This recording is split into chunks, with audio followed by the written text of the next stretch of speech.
പിതാവിന്റെയും പുത്രന്റെയും പരിശുദ്ധാത്മാവിന്റെയും നാമത്തിൽ ആമേൻ.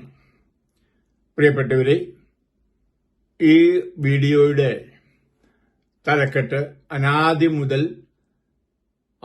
മുതൽ യേശുവിൽ ദൃഷ്ടി ഉറപ്പിച്ച് ജീവിതം നയിച്ചവർ എന്നാണ്. നമ്മൾ ബൈബിളിൽ വായിക്കുന്നുണ്ട്. യോഹന്നാൻ എഴുതിയ സുവിശേഷം അധ്യായം 1 വചനം 1 മുതൽ 3 വരെ.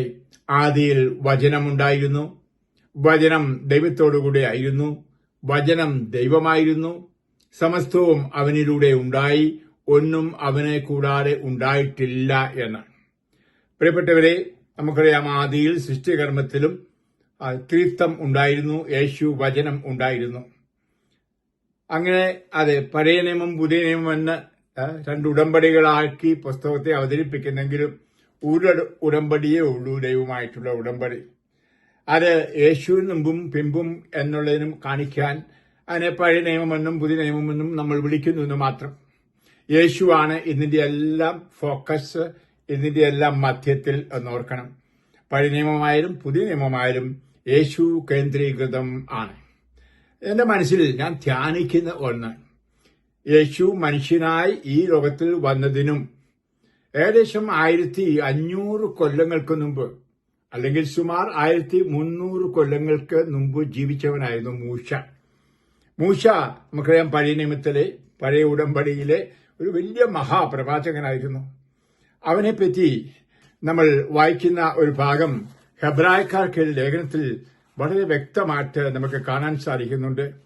അതായത് അവൻ എപ്രകാരം കർത്താവിൽ ആശ്രയിച്ച്, അല്ലെങ്കിൽ കർത്താവിന്റെ സഹനത്തിൽ പങ്കുചേർന്ന് ഈ ലോകത്തിലേക്ക് അവൻ കടന്നു വന്നുവെന്ന്, അഥവാ ഇവന്റെ ജീവിതത്തിലുണ്ടായ മാറ്റങ്ങളെപ്പറ്റി ഞാൻ യേശുവിനെ കണ്ടുമുട്ടിയവർ എന്നതിൽ പറയുണ്ടായി.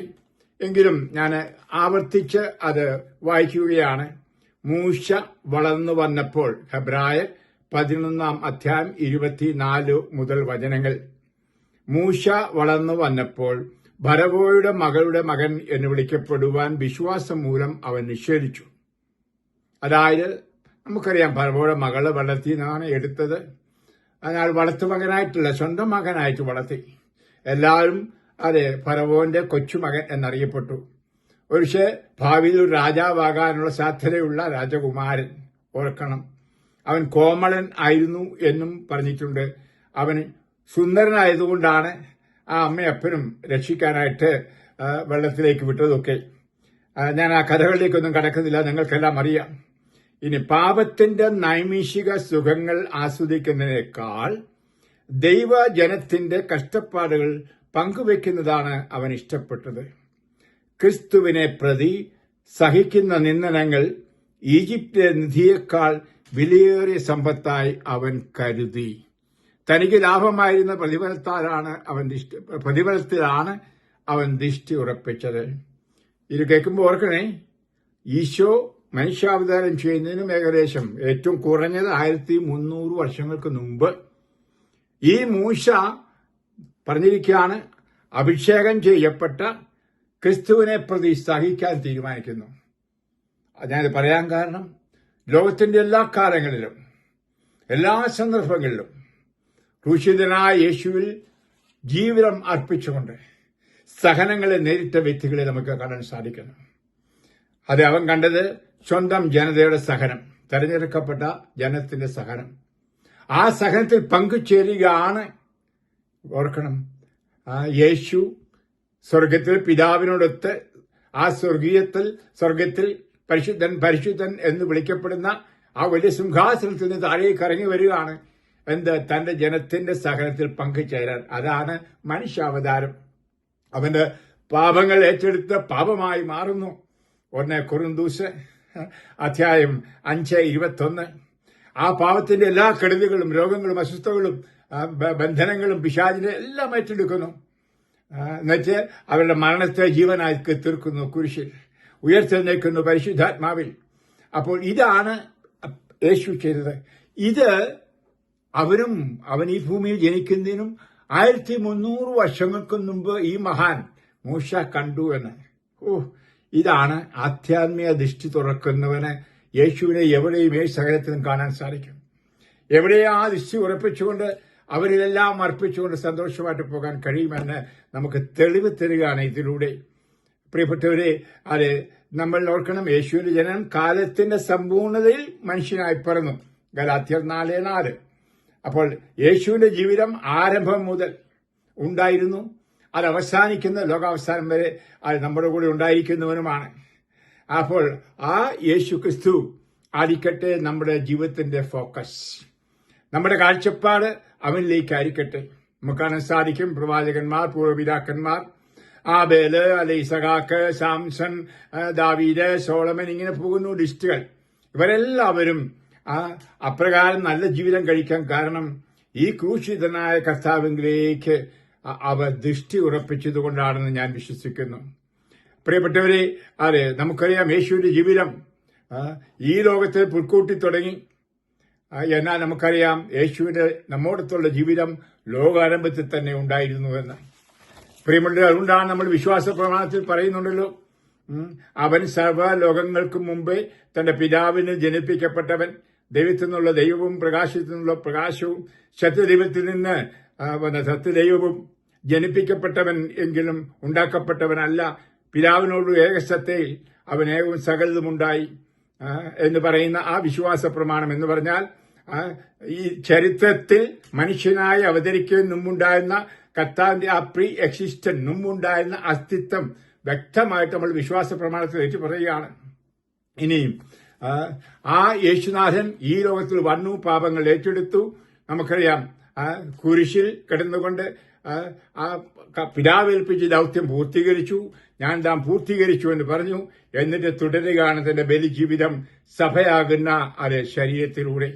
ഇത് മനസ്സിലാക്കണം. ഇന്ന് ആ യേശു, മനുഷ്യാവതാരം ചെയ്ത യേശു സ്വർഗത്തിൽ പിതാവിന്റെ വലതുഭാഗത്ത് എഴുന്നള്ളിരിക്കുന്നു, മനുഷ്യനായിട്ട് തന്നെ നമുക്ക് വേണ്ടിയിട്ട് ബലിയർപ്പണം സ്വർഗത്തിൽ തുടർന്നുകൊണ്ട് യേശു നമ്മോടൊത്തും ജീവിക്കുന്നു. അതുകൊണ്ടാണ് അവൻ സഭയാകുന്ന ശരീരത്തിന്റെ ശിരസ്സാണ്. കൊളോസ്യർ 1:18 നമ്മൾ വായിക്കുന്നുണ്ട്. ഇനിയും നമുക്കറിയാം, തിരുസഭ എന്ന് പറയുന്നത് തെരഞ്ഞെടുക്കപ്പെട്ട ദൈവത്തിന്റെ വിശുദ്ധരും രാജകീയ പുരോഹിതനും ദൈവത്തിന്റെ സ്വന്തമായ ജനമാണ് എന്ന് പത്രോസ് 1:2-19 നിങ്ങൾക്കറിയാം.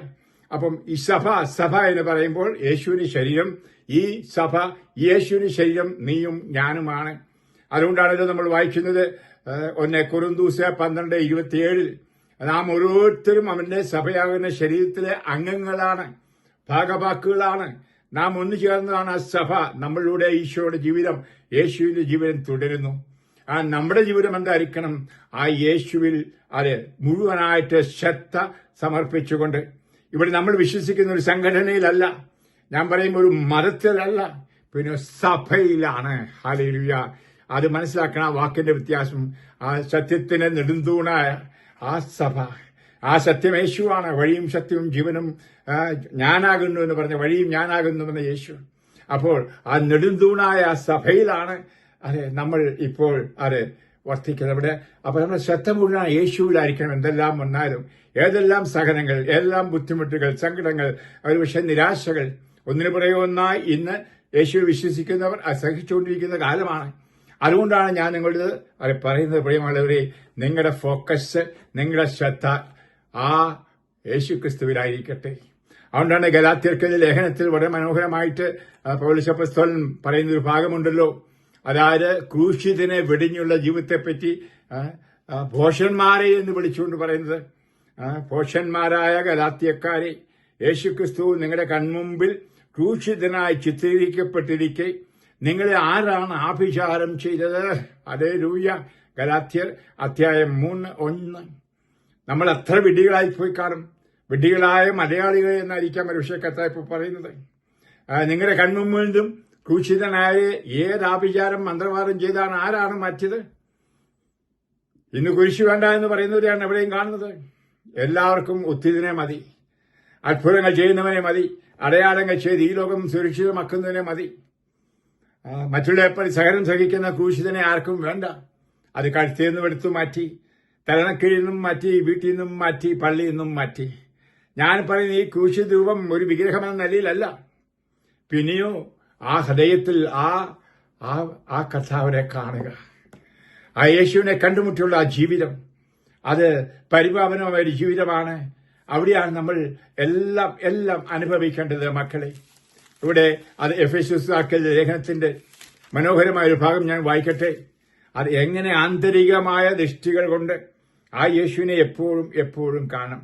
ഒരു കുരിശുവൻ കയ്യിലില്ലെങ്കിലും ക്രൂശിതൻ എന്റെ കൺമുമ്പിൽ എപ്പോഴും ഉണ്ടായിരിക്കണം. പ്രിയ ക്രിസ്ത്യാനി, യേശുവിനെ വിശ്വസിക്കുന്ന ക്രിസ്ത്യാനി, യേശുവിനെ അനുധാവനം ചെയ്യുന്ന ക്രിസ്ത്യാനി, അതുകൊണ്ടാണ് ഞാൻ പറയുന്നത്. അപ്പോൾ നിങ്ങൾക്ക് അവരിലൂടെ എല്ലാം സംഭവിക്കുന്നത് അനുഭവിക്കാൻ കഴിയും. ഞാൻ ഇന്ന് വായിച്ചോട്ടെ. എഫേസോസ് അധ്യായം 1 വചനം 17 മുതൽ. നമ്മുടെ കർത്താവായ യേശുക്രിസ്തുവിന്റെ ദൈവവും മഹത്വത്തിന്റെ പിതാവുമായവൻ ജ്ഞാനത്തിന്റെയും വെളിപാടിന്റെയും ആത്മാവിനെ നിങ്ങൾക്ക് പ്രദാനം ചെയ്തുകൊണ്ട് തന്നെക്കുറിച്ചുള്ള പൂർണ്ണമായ അറിവിലേക്ക് നിങ്ങളെ നയിക്കട്ടെ. ഒരു ആശംസയാണ്. അതായത് ദൈവത്തെപ്പറ്റിയുള്ള അറിവിന്റെ പൂർണ്ണതയിലേക്ക് നയിക്കപ്പെടട്ടെ. എങ്കിലും നിങ്ങൾക്ക് പരിപൂർണമായി ജീവിക്കാൻ കഴിയൂ. അറിയാതെ സ്നേഹിക്കാൻ പറ്റില്ല, അറിയാതെ അനുഗമിക്കാൻ പറ്റില്ല. പരിശുദ്ധാത്മാവ് നിങ്ങളെ മിഴികൾ തുറക്കാൻ പറയുന്ന ഭാഗമാണ്. അടുത്ത വചനം ശ്രദ്ധിക്കൂ. ഏതു തരത്തിലുള്ള പ്രത്യാശയിലേക്കാണ് അവിടുന്ന് നിങ്ങളെ വിളിച്ചിരിക്കുന്നത് എന്നറിയാനും വിശുദ്ധർക്ക് അവകാശമായി അവിടുന്ന് വാഗ്ദാനം ചെയ്തിരിക്കുന്ന മഹത്വത്തിന്റെ സമൃദ്ധി മനസ്സിലാക്കാനും നിങ്ങളുടെ ആന്തരിക നേത്രങ്ങളെ അവിടുന്ന് പ്രകാശിപ്പിക്കട്ടെ. ഹല്ലേലൂയ. ഇവിടെയാണ് ആന്തരിക കണ്ണുകൾ തുറന്നേ മതിയാവും. ഞാൻ പല പ്രസംഗത്തിലും പറഞ്ഞ പോലെ ഒരു ആന്തരിക കണ്ണുണ്ട്, ആന്തരിക ചെവിയുണ്ട്, ആന്തരിക സ്പർശനമുണ്ട്, ആന്തരികമായ മണക്കലുണ്ട്, ആന്തരികമായ തൊടിയിലുണ്ട്, ഘ്രാണം എല്ലാമുണ്ട്. അപ്പൊ ആന്തരികം തുറക്കണം. അപ്പൊ ആന്തരികമായി നമുക്ക് യേശുവിനെ ശ്രദ്ധിക്കണം, ആന്തരികമായി കാണണം. അപ്പൊ കാണാൻ സാധിക്കും. അതുകൊണ്ട് അവർ നിങ്ങളുടെ ആന്തരിക നേത്രങ്ങളെ അവിടുന്ന് പ്രകാശിപ്പിക്കട്ടെ. എന്തിന്? കാണാനായിട്ട്. നിനക്ക് വേണ്ടി കർത്താവ് കുരിശുമരണത്തിലൂടെ പങ്കപ്പാടിലൂടെ ഒരുക്കി വെച്ചിരിക്കുന്ന ആ നിത്യസമ്മാനം, വാഗ്ദാനം ചെയ്തിരിക്കുന്ന നിത്യാവകാശം നിനക്ക് അവകാശപ്പെടാം. നീ ദൈവത്തിന്റെ മകൻ മാത്രമല്ല, അവകാശിയും കൂടിയാണ്. ഇത് അവകാശപ്പെടുന്നത് എങ്ങനെ? അത് കാണണമെങ്കിൽ, നിത്യത കാണണമെങ്കിൽ, ഞാൻ ഓർക്കുകയാണ്, ഞാൻ ആ പുസ്തകം എഴുതി നിത്യത ദർശിച്ച നിമിഷങ്ങൾ. ഒത്തിരി അച്ഛന്മാർ ഇവരെ ചോദിച്ചു, നിത്യത ആർക്ക് കാണാൻ പറ്റും? പറ്റണം. ആന്തരിക കണ്ണുകൾ തുറന്നാൽ കാണാൻ പറ്റും. ഞാൻ കണ്ടു. അതുകൊണ്ടാണ് ഞാൻ എന്റെ വിശ്വാസികൾക്ക്, എന്റെ സ്നേഹിതർക്ക് വിളമ്പാനായിട്ട് ആ തലക്കെട്ട് കൊണ്ടുകൊണ്ട് അത് എഴുതിയത്. നിത്യത ദർശിച്ച നിമിഷങ്ങൾ. ഇത് ദർശിക്കണമെങ്കിൽ ആന്തരിക കണ്ണ് തുറക്കണം മക്കളെ. നോക്കൂ, തുടർന്ന് അതുവഴി അവന്റെ പ്രഭാപൂർണമായ പ്രവർത്തനത്തിനനുസൃതമായി വിശ്വാസികളായ നമ്മിലേക്ക് പ്രവഹിക്കുന്ന അവന്റെ അപരിമേയമായ ശക്തിയുടെ മഹനീയത എത്രമെന്ന് വ്യക്തമാക്കട്ടെ. ഭയങ്കര വാക്കാണ്. നിങ്ങളിത് വായിക്കണം, ധ്യാനിക്കണം. അതായത് ഇപ്രകാരം ആന്തരികമായ കണ്ണുകൾ തുറക്കുമ്പോൾ, ആന്തരിക മിഴികൾ തുറക്കുമ്പോൾ, ചെവികൾ തുറക്കുമ്പോൾ, ആന്തരികത മുഴുവൻ തടവുടൻ എഴുന്നേൽക്കുമ്പോൾ, ആ യേശുവിലേക്ക് മുഴുവൻ ശ്രദ്ധ കേന്ദ്രീകരിക്കുമ്പോൾ യേശുവിനെ നിങ്ങൾ കൂടുതലായിട്ടറിയും. അഭൗമികരായിട്ട് ആ ഉയർത്തെഴുന്നേറ്റവനായ കർത്താവ് നമ്മോടൊത്ത് ഇന്നും എമ്മാനുവലായി കഴിയുന്ന ആ ദൈവത്തെ കാണാൻ കഴിയും. ആ ദൈവത്തിൽ നിന്ന്, ആ യേശുവിനെ ഒഴുകുന്ന ആ ഭയങ്കര ശക്തി, മഹത്വത്തിന്റെ സമൃദ്ധി നിനക്ക് മനസ്സിലാക്കാൻ കഴിയും. ഇതാണ് സമൃദ്ധി. ഈ ലോകത്തിലെ സമൃദ്ധി അല്ല, പിന്നെയോ പരലോകത്തിലെ സമൃദ്ധി. ഇതാണ് നേടേണ്ടത്. നമ്മുടെ ഇവിടെ നിമിഷപരമായ ഒരു ജീവിതമേ ഉള്ളൂ. നമുക്കറിയാം, ഇവിടെ കഴിഞ്ഞിട്ട് ഈ ലോകത്തോട് വിട വാങ്ങി നമുക്ക് നിത്യമായ ജീവിതത്തിലേക്ക് പോയേ മതിയാവൂ. പറ്റുന്നില്ല എന്ന് പറഞ്ഞാലും പോകണം. ഈ ലോകത്തോട് വിട വാങ്ങാതിരിക്കാൻ ആർക്കും സാധ്യമല്ല. ഞാൻ അതേപ്പറ്റിയൊക്കെ വീഡിയോ ഇറക്കിയിട്ടുണ്ടല്ലോ. മരിക്കാൻ എന്തിനു പേടിക്കുന്നു, മരിക്കുന്നില്ല. പിന്നെയോ ഈ പ്രാഭവാനായ ദൈവത്തെ ഇവിടെ തുടർന്നും കണ്ടുകൊണ്ട് പോവുകയാണ്. അപ്പോൾ അത് ഇവിടെ വെച്ച് തന്നെ നമുക്ക് മനസ്സിലാക്കണം. പ്രഭാപൂർണമായ പ്രവർത്തനത്തിനനുസൃതമായി വിശ്വാസികളായ നമ്മളിലേക്ക് പ്രവഹിക്കുന്ന അപരിമേയമായ ശക്തി. ഈ ശക്തി ഇങ്ങനെ ഒഴുകിക്കൊണ്ടിരിക്കുകയാണ്. ഇതാണ് തിരുസഭയിലൂടെ, കൂരാശകളിലൂടെ ഒഴുകുന്നത് എന്ന് ഓർക്കണമേ. നമ്മൾ വിശുദ്ധ കുർബാന സ്വീകരിക്കുമ്പോൾ, കുമ്പസാരിക്കുമ്പോൾ, അല്ലെങ്കിൽ ഏതെങ്കിലും ജ്ഞാനസ്നാനം സ്വീകരിക്കുമ്പോഴും പ്രാർത്ഥിക്കുമ്പോൾ, ദൈവമായിട്ട് അടുക്കുമ്പോൾ ഈ അപരിമേയമായ ശക്തി നമ്മളിലേക്ക് ഒഴുകുന്നു. അപ്പോൾ നമ്മൾ ഈ ഉയർത്തെഴുന്നേറ്റ കർത്താവിനെ എപ്പോഴും ഫോക്കസ് ചെയ്യണമെങ്കിൽ നമുക്ക് വേണ്ടി അവൻ എന്തു ചെയ്തു എന്ന് മനസ്സിലാക്കണം. ആ കാലിത്തൊഴുത്തിൽ പിറന്ന് ആരുപോലുമില്ലാതെ നടന്നു, എല്ലാവരാലും ഉപേക്ഷിക്കപ്പെട്ട്, പാമ്പുകൾക്കും ആഴമുണ്ട്, പറവകൾക്ക് ആകാശമുണ്ട്, എനിക്ക് തലയേക്കാൻ ഇടമില്ല എന്ന് പറഞ്ഞുകൊണ്ട് ലോകത്തോട് വിരക്തി പ്രാപിച്ചുകൊണ്ട് എല്ലാം ഉപേക്ഷിച്ച് കർത്താവിൽ മാത്രം 100% ആശ്രയം വെച്ചുകൊണ്ട് അത് മുന്നോട്ട് ആ കർത്താവിനെ കാണാൻ സാധിക്കണം.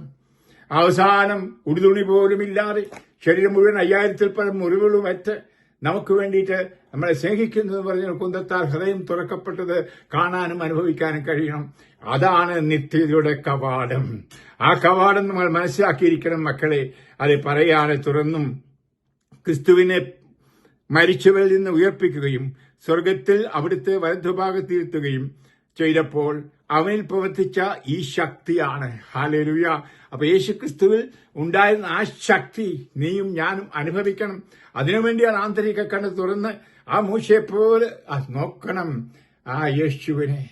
ആ പ്രവാചകന്മാർ ചെയ്തപോലെ, അല്ലെങ്കിൽ ആ പൗലോസ്ലീഹ കണ്ട പോലെ, പത്രോസ് കണ്ട പോലെ, അപ്പസ്തലന്മാർ കണ്ടതുപോലെ ആ കർത്താവിനെ കാണണം, കണ്ടുമുട്ടണം. നമ്മൾ പറയരുത് അത് ഏതെങ്കിലും ഒരു സ്വരൂപത്തിലോ പള്ളിയിലോ അല്ലെങ്കിൽ എവിടെയാണെന്ന് അല്ല. ഇവിടെ ഉണ്ട് നമ്മോടൊപ്പം എമ്മാനുവൽ. ഞാൻ നിന്നോട് കൂടെ ഉണ്ട്. ആ യേശുവിനെ കാണാൻ പോയി മുത്തന്റെ ആവശ്യമില്ല ഒരു രൂപവും.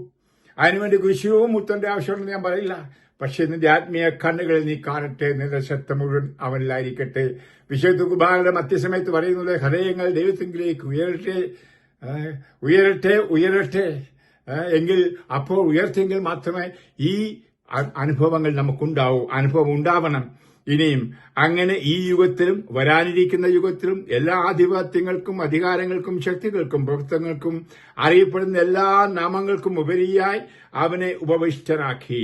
അവിടുന്ന് എല്ലാ വസ്തുക്കളെയും അവന്റെ പാത കീഴിലാക്കുകയും എല്ലാറ്റിനും മുകളിൽ അവനെ സഭയ്ക്ക് തലവനായി നിയമിക്കുകയും ചെയ്തു. സഭ അവന്റെ ശരീരമാണ്. എഫേസ്യോസ് 1-ാം അധ്യായമാണ് ഞാൻ നിങ്ങൾക്ക് വായിച്ചത്.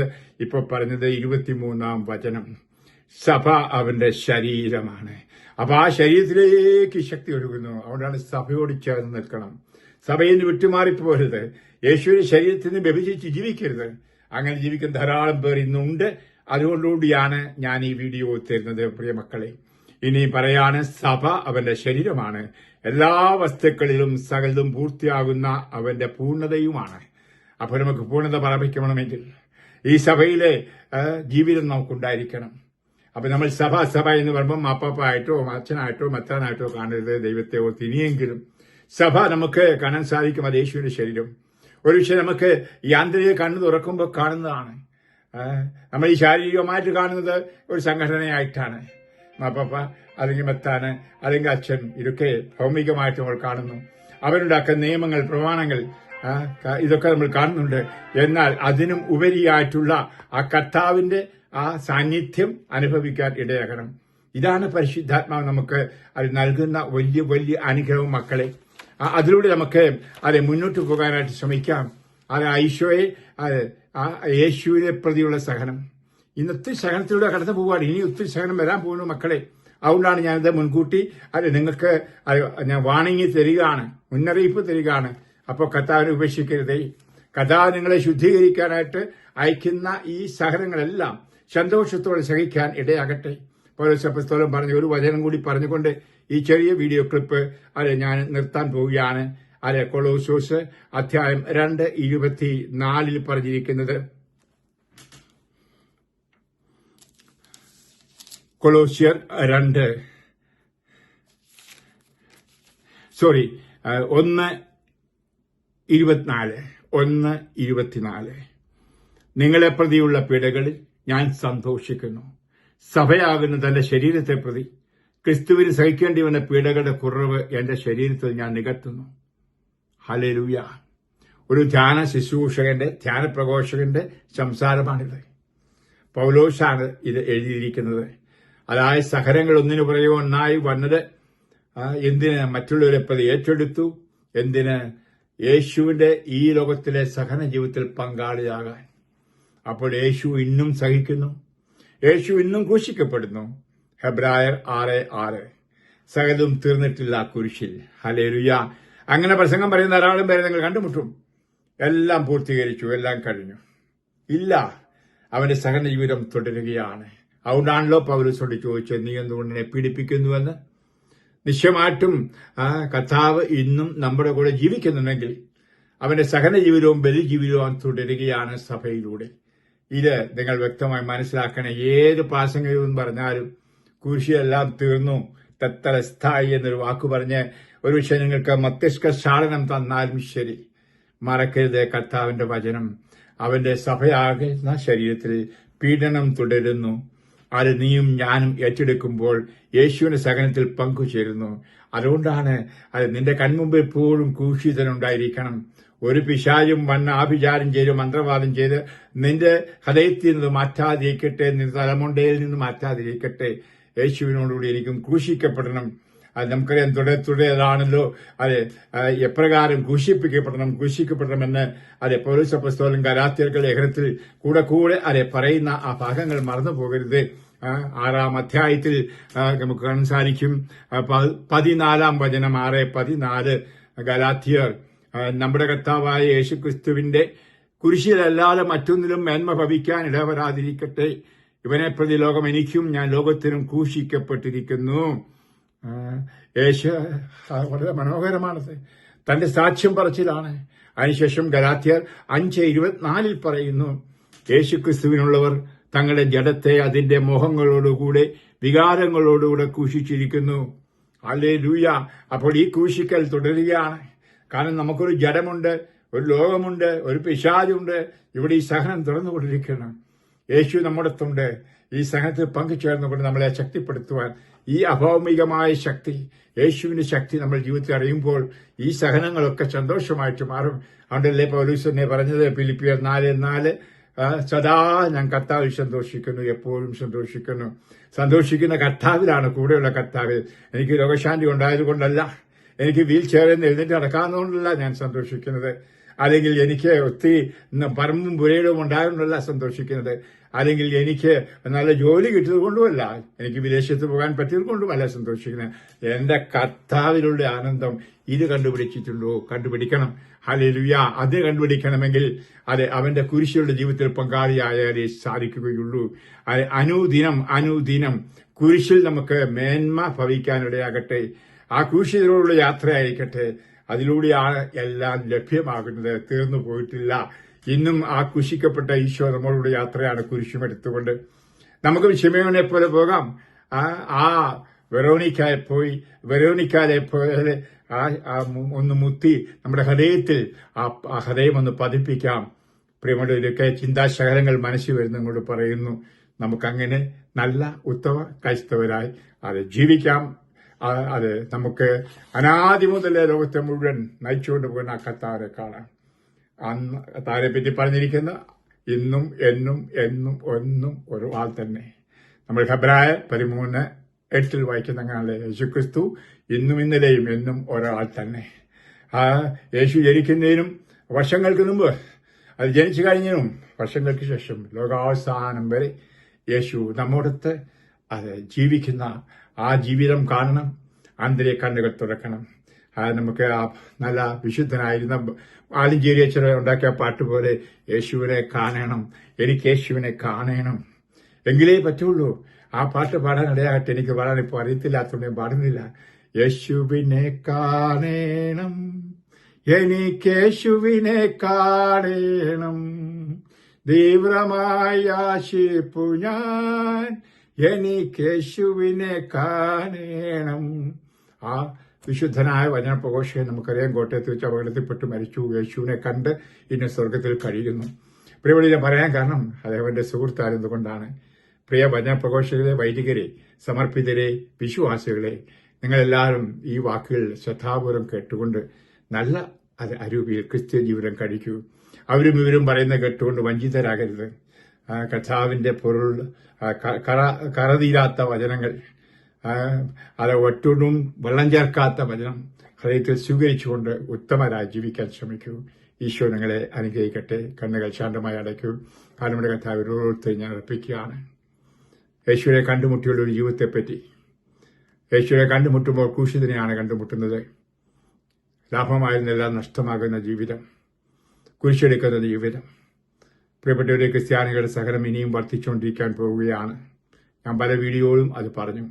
ഞാൻ എൻ്റെ മക്കളെ ഒരുക്കുകയാണ് ഇതൊക്കെ പറഞ്ഞ് വലിയ പീഡനമുണ്ടാകുമ്പോൾ ചിതറിപ്പോകാതിരിക്കാൻ, ദൂരെ പോകാതിരിക്കുവാൻ, ദൂരെ മാറി നടക്കാതെ ആ അരുമശിഷ്യരായ യോഹന്നാനെ പോലെ കൂടെ നടക്കുവാനുള്ള ഭാഗ്യം ഇവർക്ക് കൊടുക്കുവാനായി ആ മാറിൽ തലയാഴ്ചകൊണ്ടുള്ള ജീവിതം തുടരാനായിട്ട് കൃപ കൊടുക്കാനായിട്ടാണ് ഞാൻ ഇത് പറയുന്നത്.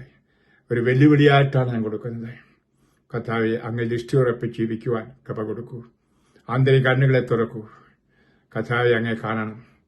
അതുപോലെ ആന്തരിക ചെവികൾ തുറക്കൂ, അങ്ങേ കേൾക്കണം. അനുദിനം അങ്ങേ കേട്ടുകൊണ്ട് ഞങ്ങളുടെ വചനമനുസരിച്ച് ജീവിക്കണം. ആ വചനത്തിൽ അടിയുറച്ച ഒരു ജീവിതമായിരിക്കട്ടെ ഇവരുടെയും ഇവരുടെ കുടുംബത്തിന്റെയും. എല്ലാം അറിയുന്ന നമ്പുരാനെ അങ്ങേ തിരുമുമ്പിലേക്ക് ഓരോരുത്തരെയും ഞാൻ സമർപ്പിച്ച് ആശീർവദിക്കുന്നു. പിതാവിന്റെയും പുത്രന്റെയും പരിശുദ്ധാത്മാവിന്റെയും നാമത്തിൽ ആമേൻ. Praise the Lord. ഹല്ലേലൂയ.